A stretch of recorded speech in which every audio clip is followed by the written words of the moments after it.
Bonjour, suite à ma précédente vidéo sur la TDAH, je vais vous présenter comme prévu comment vivre avec un enfant ado TDAH. Alors, c'est parti. Donc, une fois l'enfant est diagnostiqué, tout d'abord, il est important qu'il sache ce qu'il a et surtout qu'il comprenne sa situation pour faciliter la suite de l'apprentissage. Bon, malheureusement, ce n'est pas toujours facile de faire comprendre une chose à un ado. C'est l'âge où l'enfant refuse tout et c'est ce qui complique encore plus la situation. Exemple, on va comparer deux enfants, dont un sans TDAH et l'autre avec. On va le nommer enfant 1 et enfant 2.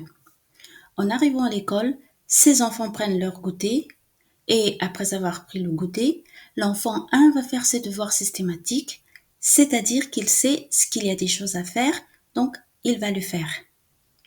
Tandis que l'enfant 2 va aller jouer ou tourner en rond tout simplement. C'est comme s'il ne savait pas qu'il y a des choses à faire. Donc, fallait que la maman demande plusieurs fois pour faire ses devoirs et parfois, il fallait monter la voix pour que ça bouge ou pour enfin travailler.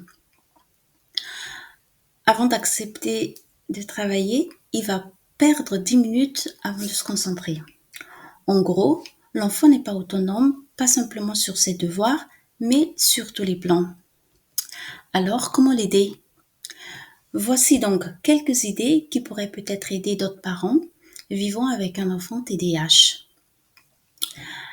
Alors, premièrement, l'aider à planifier ses listes des tâches et des rappels visuels. Utilisation des codes couleurs par exemple.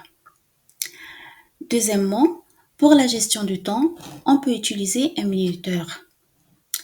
Troisièmement, favoriser un environnement calme en réduisant la distraction pour aider à maintenir la concentration. Par exemple, quand il fait ses devoirs sur son bureau, il devrait avoir juste que son cahier et un stylo. Sinon, il va jouer ou il va toucher à tout et se distrait très vite. Quatrièmement, soyez patient et surtout compréhensif car il peut avoir des difficultés à accomplir certaines tâches. Offrez votre soutien sans jugement. Cinquièmement, aidez à trouver des professionnels, par exemple le soutien supplémentaire spécialisé dans le TDAH. Sixièmement, créer un espace où ils se sont à l'aise de parler de ses besoins. Il faut qu'on soit à son écoute. Septièmement et enfin, encouragez-le à chaque fin de tâche réalisée pour renforcer sa confiance. Et voilà, cette deuxième partie prend fin. Bon courage et à bientôt. Au revoir.